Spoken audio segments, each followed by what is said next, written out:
told you all in my last reading vlog that I was in a really bad reading slump, but if you watched my last video where I swapped my screen time for reading, I actually bounced back from my reading slump and I feel like I'm fully back into reading again. And I think that's because I read a book that just really rekindled my love of reading, and I'm gonna get into that book. But first I wanna go over just all of the books that I've read over the past couple of weeks. And I think I read 4 books over the last month or so. First book that I read is Check and Mate by Ali Hazelwood, which is a YA romance. So I actually found this book through a fellow booktuber. Her name is Marissa. I'll put her channel in my description box down below so you can check her out. It's been a while. It's been a while since I read this book. I'm gonna try to remember it, but I have my notes right here just in case I need to reference it. But it follows the story of Mallory, who was a young chess prodigy. So her dad was a chess grandmaster. And if you're not familiar with chess and chess rankings, a grandmaster is basically somebody who reaches like the highest level, you know, like the pinnacle of ratings when it comes to chess. So she is basically following the footsteps of her father, and then one day something really terrible happens and she stops playing chess altogether. But a couple years later, she is invited to play in this chess charity tournament by her best friend.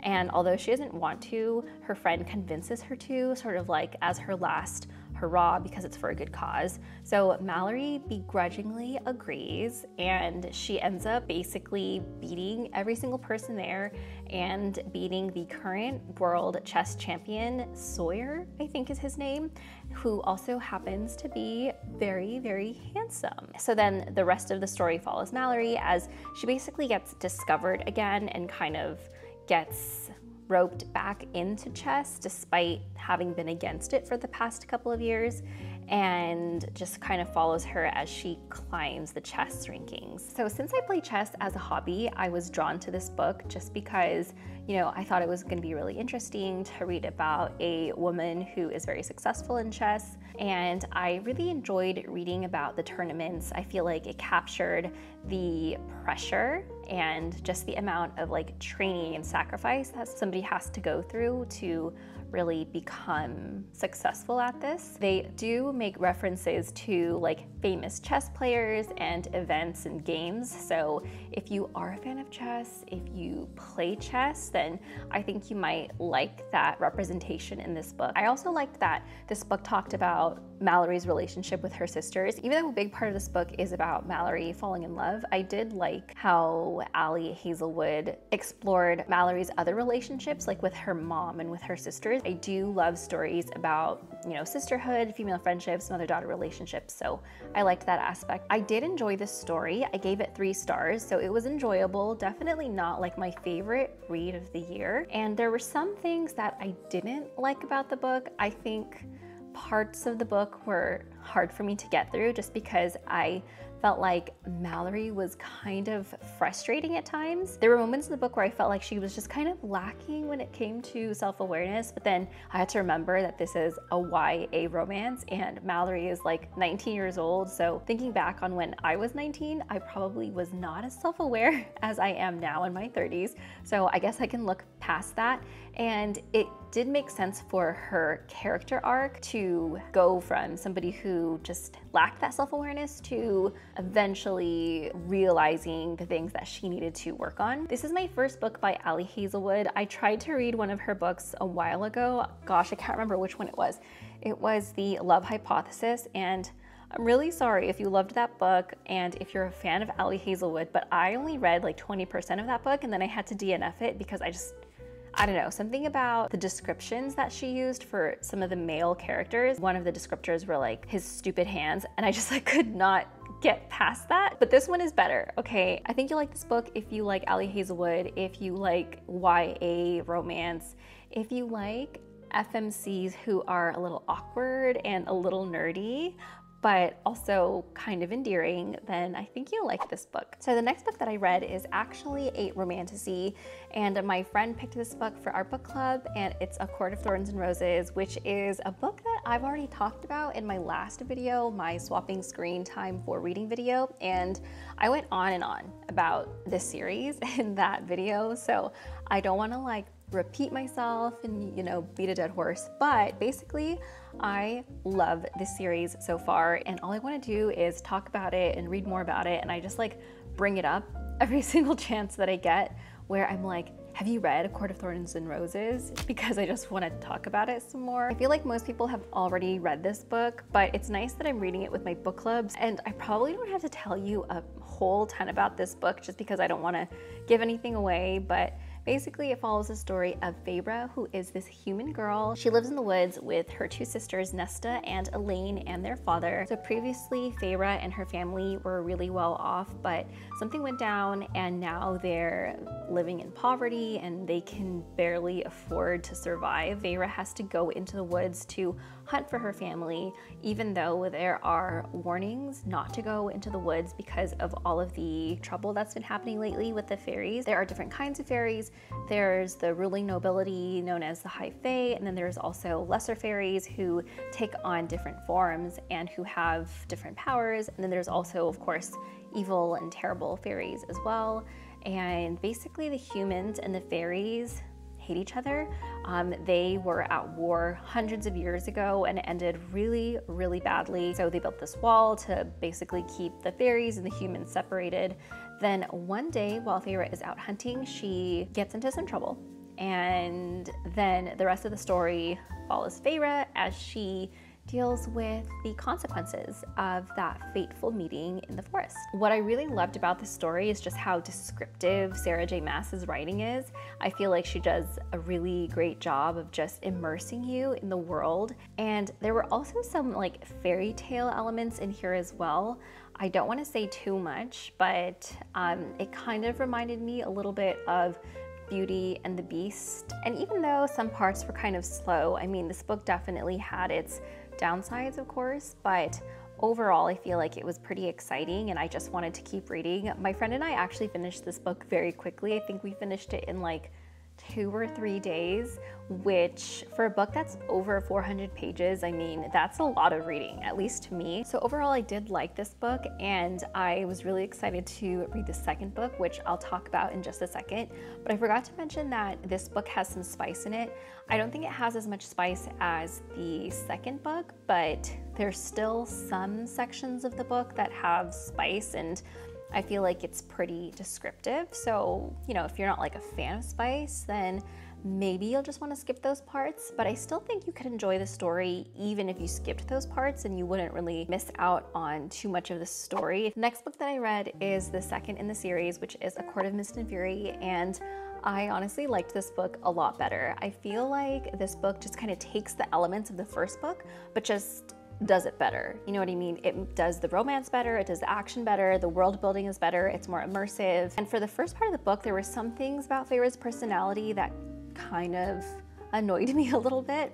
But in the second book, I like her much better. So there's definitely character development, which we definitely love to see. And even though this book is a lot longer, this book is like 200 pages longer than the first book, it didn't feel that way. So I feel like that's a hallmark of a good book when it's a long book, but you feel like it went by pretty quickly. So I'm not sure how I'm gonna do this because I feel like just describing what happens in the second book is kind of gonna spoil the first book. So I'll try to be as vague as possible, but there's probably gonna be some spoilers in here. I'm basically going off of the description of the book, so this is information that you could have found if you just looked the book up anyways. Basically, after all the stuff happened with Amarantha under the mountain, Feyre and Tamlin get engaged and they're preparing for their wedding, but they're going through a really difficult time there. So as their wedding is coming up, Feyre and Tamlin are both having like really bad nightmares and just having these like really strong visceral responses to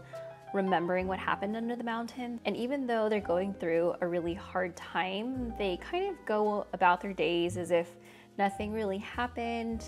It's not really something that they want to talk about with each other. And then one day Rhysand comes to basically collect the bargain from the first book, where Feyre has to spend a week out of every single month with him. Even though she's reluctant, she has to uphold that end of the bargain. So she goes to the night court, and the rest of the story is basically about Feyre spending her time between both courts and trying to figure out what's next for her as she navigates this new life and learns more about what's really happening in Prythian, and ultimately just deciding what her own fate is going to be. So like I said earlier, I really loved this story. The romance was a 10 out of 10. The world building was a 10 out of 10. I really loved all of the quests that Feyre went on and being able to open up the world and just seeing more parts of Prythian. So I thought that was really cool as well. I think this book did tension really well, romantic tension specifically. And again, I'm not going to get too much into it because I don't want to spoil it or anything, but there was this sense of just like yearning and wanting and buildup that I really enjoyed. So to me, this book was like the ultimate slow burn, and I feel like it paid off really well at the end. There's also a plot twist at the very end that I didn't see happening, but I found it to be really compelling, and it made me want to pick up the third book. I honestly can't really say too much about what I didn't like about this book, except that maybe towards the end, as things were getting wrapped up, it got a little bit confusing for me, so I did have to reread it a couple of times to really figure out what was happening. So it wasn't like super clear what happened, but overall I would say that this is the best fantasy that I've read all year. The last book that I read this month is Firefly Lane by Kristen Hanna, which was another book club pick, and this is the third book that I've read by Kristen Hanna. I've read The Four Winds and I've read The Great Alone, which were both 5 stars for me. Naturally, I was really excited to pick it up. This book is also set in Washington, mostly in Seattle, and I live in Washington right now, so that was also another draw for me. It spans like 40 years, so the book covers 1970s to the early 2000s. This book follows the story of Kate and Tully, and they meet when they're teenagers, and they befriend each other even though they're both pretty different from one another, and it follows them throughout the rest of their life as they have to navigate different life's milestones. I think what Kristen Hanna does really well is writing female relationships.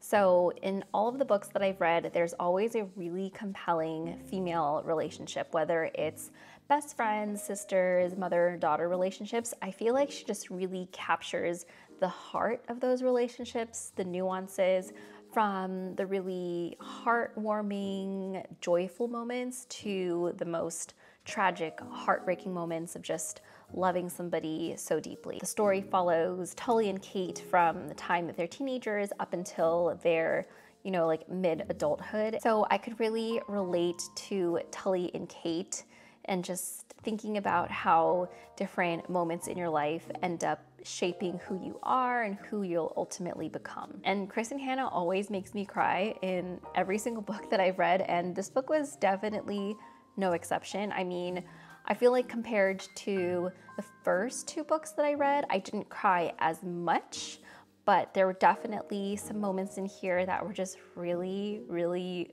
gut-wrenching, and I couldn't help but cry. So I think one critique that I have for this book is that I typically really love Kristen Hanna's main characters, at least in the 2 books that I've read so far. I felt like they each had personality traits that I didn't really like, and at some points in the story, I was starting to get a little bit annoyed with the characters and the decisions that they were making.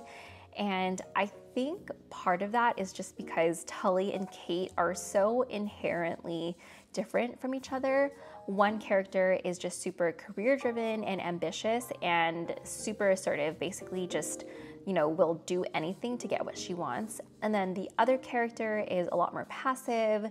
She's more of like the nurturer. And I could relate to both of the characters for different reasons, but I did feel like they were just so different that because of those differences, they would clash a lot. And I think that's totally normal. I mean, friends fight, but sometimes I felt like the differences were just a little bit too overdone and felt a little bit forced to make a point. So I think it could have been a little more subtle when it came to how different Tully and Kate were. I also want to say that this book has some pretty heavy topics, so there's definitely trigger warnings in here. So this is not a happy or lighthearted read by any means, but I haven't read a Kristen Hanna book that is. So I think you'll like this book if you're looking for something that is more emotional and character driven, that explores female friendships and how people grow over time and navigate different challenges in life. So those are all of the books that I've read lately.